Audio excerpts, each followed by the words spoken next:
Sometimes when it comes to reviewing, you are put in an interesting position. I was contacted by a company from Hong Kong that it's called Hex Pens, and Hex Pens makes 3D printed pens that are kind of fancy to the extent that the way they are shaped, ink kind of flows through them, and instead of trying to explain this, I'll just show you the ink is actually in that barrel. Now, if you are an avid viewer of my pen videos, or if you have shopped around for interesting pens, you may have seen a very similar design in a company called Additive Pens. I have reviewed Additive Pens, this is quite a while back. So when I was contacted to do this review, I said, yeah, but baby, I've been here before. I've seen this room and I've walked this floor. So what exactly is different in this pen if I compare it to the Additive Pen? Because this looks like the same thing. And I had an interesting conversation with one of the two founders, and she pointed out that there are differences. So this pen, like the Additive Pens, is 3D printed, at least the barrel is. It's very nicely polished. You eyedropper fill it, and then the ink is indeed in these, I'm going to refer to them as grooves if you don't mind. This one happens to be called the DNA because it's basically a DNA molecule. This particular pen, I don't know how well you can see that, I think you can actually, it does have these little rungs that a DNA molecule has, which I have not seen on the Additive Pens. Sorry. There are some other things too. The proportions of this pen are different. You can unscrew the end, which facilitates cleaning, and it has a clip, which the Additive Pens that I've reviewed do not, and I was on the Additive Pens website, I didn't see any clips, but I could have missed that. So in my mind, the concept of these pens is similar. There are definitely some severely overlapping points between Additive Pens and Hex Pens. Think of the 3D printing, think of the internal structure that ink just flows through. But in my mind, there also were enough points in the Hex Pen design aspects that are different from those of Additive Pens for me to decide that this warrants a review of its own. I will point out, and I do think that it's important to point out because it matters to me, Additive Pens did this first. Let there be no mistakes about that. Having said that, and with that in mind, let's see. I don't have the Additive Pens here, so I can't compare them for you. But if you're interested, I would recommend you to watch that review. I'll try to put a link in the description of this video. That's that.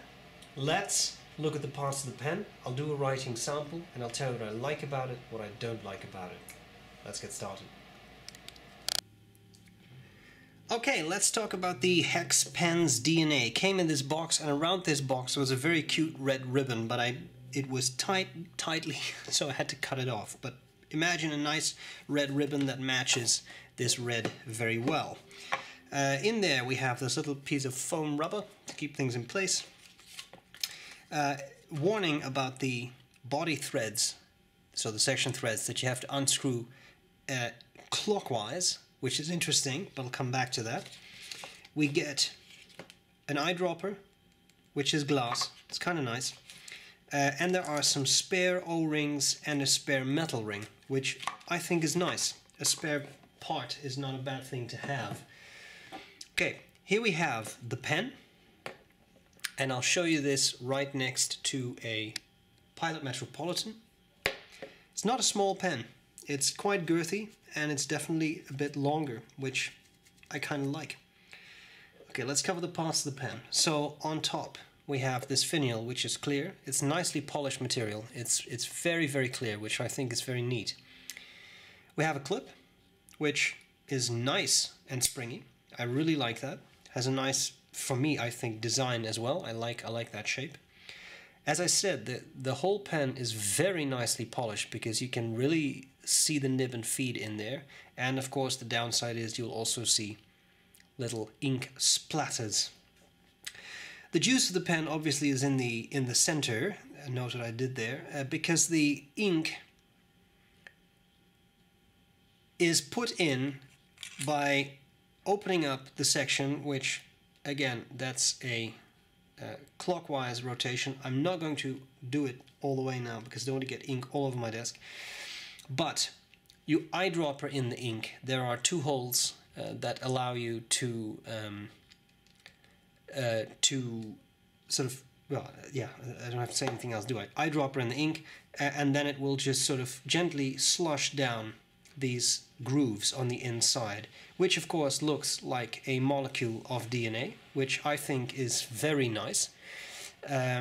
One thing I will also say, and that is I think a very interesting addition of this particular pen that the additive pens did not have, is that this end also unscrews. Now I'm not going to do that because all the ink will just drip out, but that facilitates cleaning considerably, because you can hold this under a tap and you just flush it out, as opposed to having to kind of fiddle with a barrel that is solid at the other end, and as a result it just becomes a little harder to clean.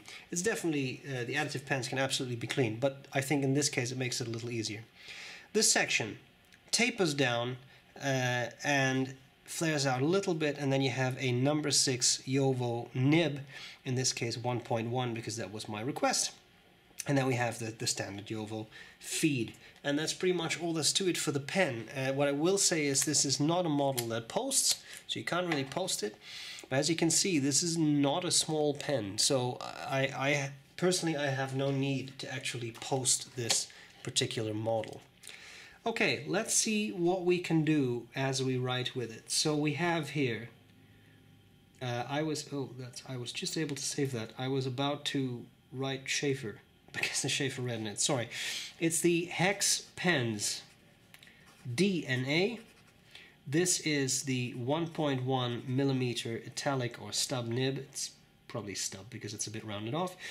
And the ink is Schaefer Red, which is a very nice intense red. With these kinds of nibs, the italics, it's always fun because you actually get a lot of variation out of them, just because of the way they're shaped, and that lends a certain je ne sais quoi to your handwriting, which I've always thought, I'm so sorry, I'll zoom out a bit, I'm so sorry, which I think is always quite nice.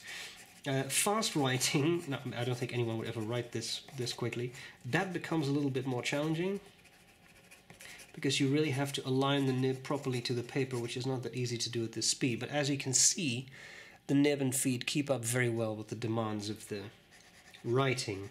Is it a super wet writer?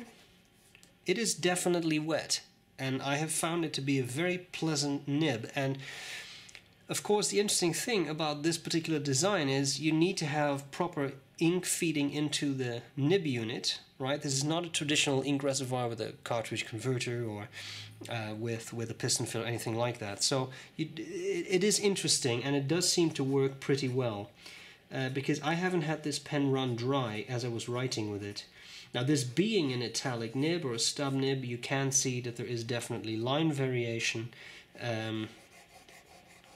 which is really quite nice, and you don't have to push down on it.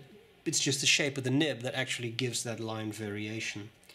Not the end yet. Let's do a little bit of reverse writing, which is typically not very successful when you are dealing with a stub nib, because the shape of the nib, it doesn't have round tipping, and this is no exception. But again, the advantage is you get these nice calligraphic effects, which I think are very neat for everyday writing. So I like that. Let's talk about what I like and what I don't like about this pen.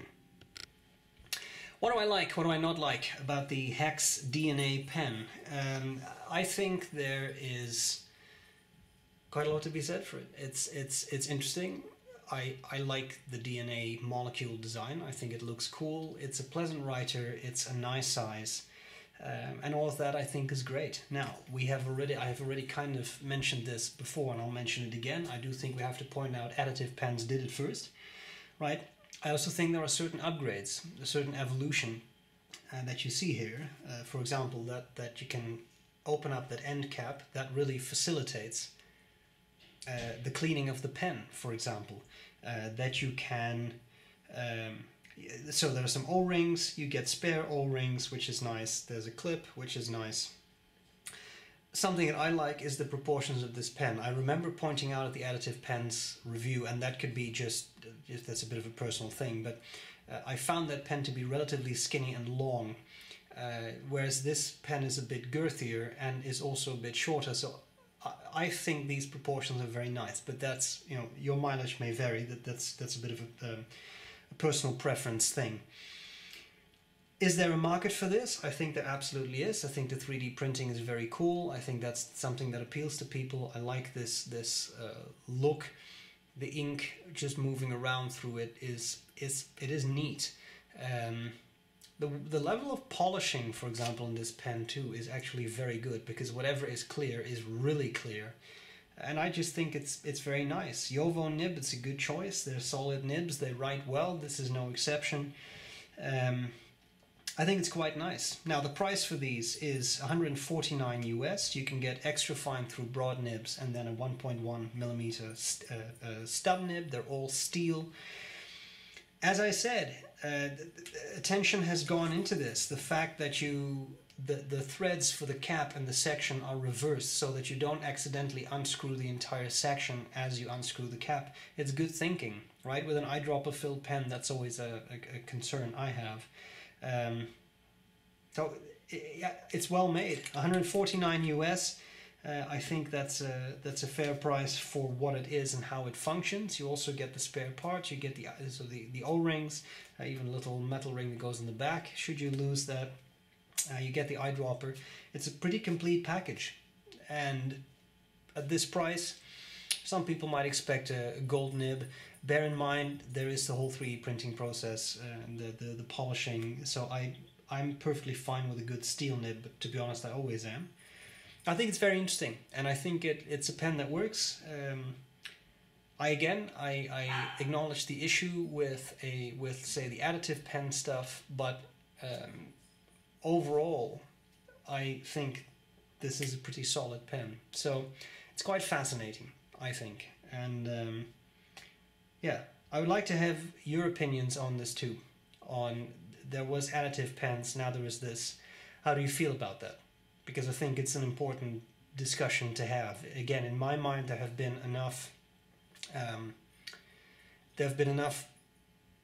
points of change between these two pens, but at the end of the day, both are 3D printed with spirally things in the center that hold ink. So, how do you feel about that? Because I think this is a good discussion, interesting discussion to have. I'm interested to hear what you feel about that.